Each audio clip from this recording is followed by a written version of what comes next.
পোনপ্ৰথমে মই ধন্যবাদ জনাইছোঁ উদ্যোক্তা মণ্ডলীক মোক ইয়ালৈ নিমন্ত্ৰণ কৰি অনাৰ বাবে।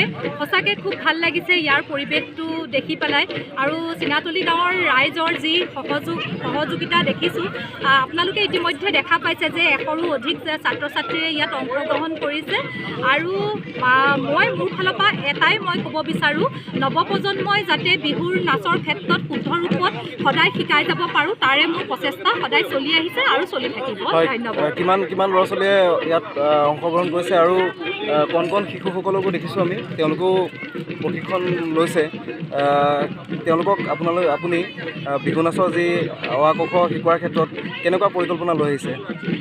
মই কৈছোঁ ইতিমধ্যে 100ৰো অধিক ছাত্ৰ ছাত্ৰীয়ে ইয়াত অংশগ্ৰহণ কৰিছে, আৰু মই এটাই চেষ্টা কৰি আহিছোঁ, নৱপ্ৰজন্মই যাতে শুদ্ধ ৰূপত বিহুৰ নাচ, তেওঁলোকৰ ভংগীমা, তেওঁলোকৰ লয়লাস বা তেওঁলোকৰ বিহুৰ নাম শুদ্ধ ৰূপত গাব পাৰে, তেওঁলোকৰ পদচালনা শুদ্ধ ৰূপে দিব পাৰে, কৰিব পাৰে, নাচিব পাৰে, সেইখিনিয়ে সদায় মোৰ প্ৰচেষ্টা চলি আহিছে আৰু চলি যাব। হয়, এফাকি বিহু নাম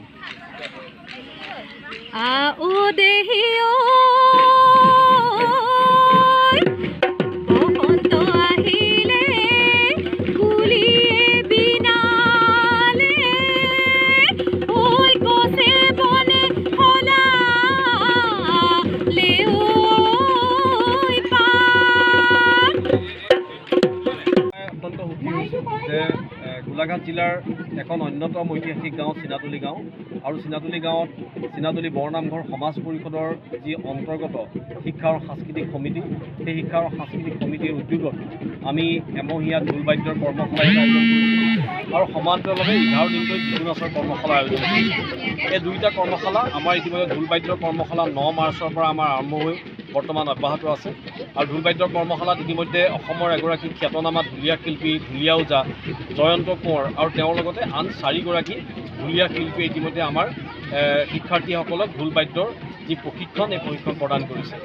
ঠিক একে সময়তে আমাৰ 1 এপ্ৰিলৰ পৰা আৰম্ভ হৈছে বিহু নাচ কৰ্মশালা। এই বিহু নাচ কৰ্মশালাত ইতিমধ্যে আমি জনাবলৈ পাই সুখী হৈছোঁ, প্ৰায় শতাধিক শিক্ষাৰ্থীয়ে ইতিমধ্যে বিহু নাচ কৰ্মশালাত অংশগ্ৰহণ কৰিছে, আৰু এই বিহু নাচ কৰ্মশালাৰ বাবে আমি নিমন্ত্ৰণ জনাইছিলোঁ যোৰহাটৰ এসময়ৰ লতাশিল বিহু অসম কৰি খ্যাত তথা অসমৰ বিভিন্ন মঞ্চত খলকনি সৃষ্টি কৰা প্ৰাঞ্জলিকা হাজৰিকা। তেখেত ইতিমধ্যে আহি আমাৰ মাজত উপস্থিত হৈ আমাৰ ছাত্ৰীসকলক, শিক্ষাৰ্থীসকলক ইতিমধ্যে বিহু নাচৰ কৰ্মশালা প্ৰদান কৰিছে, আৰু ইয়াৰ জৰিয়তে প্ৰকৃতাৰ্থতে আমি আমাৰ চিনাতলী গাঁওখনৰ লগতে সমীপৱৰ্তী অঞ্চলসমূহৰ উঠি অহা যিসকল যুৱক যুৱতী, উঠি অহা প্ৰজন্মক শিক্ষা আৰু সংস্কৃতিৰ দিশত আমি কিছু প্ৰাৰম্ভিক পৰ্যায়ত তেওঁলোকক আভাস দিব পাৰি নেকি, তাৰে এটা আমাৰ লক্ষ্য আগত বান্ধি আমি এই কাৰ্যসূচীখিনি আমি চলাই লৈ গৈছোঁ। পৰৱৰ্তী দিনবিলাকত আমাৰ বহু কাৰ্যসূচী আছে, আৰু এই বিশেষকৈ এই দুয়োটা কাৰ্যসূচী সামৰণি পৰিব আমাৰ 11 এপ্ৰিল।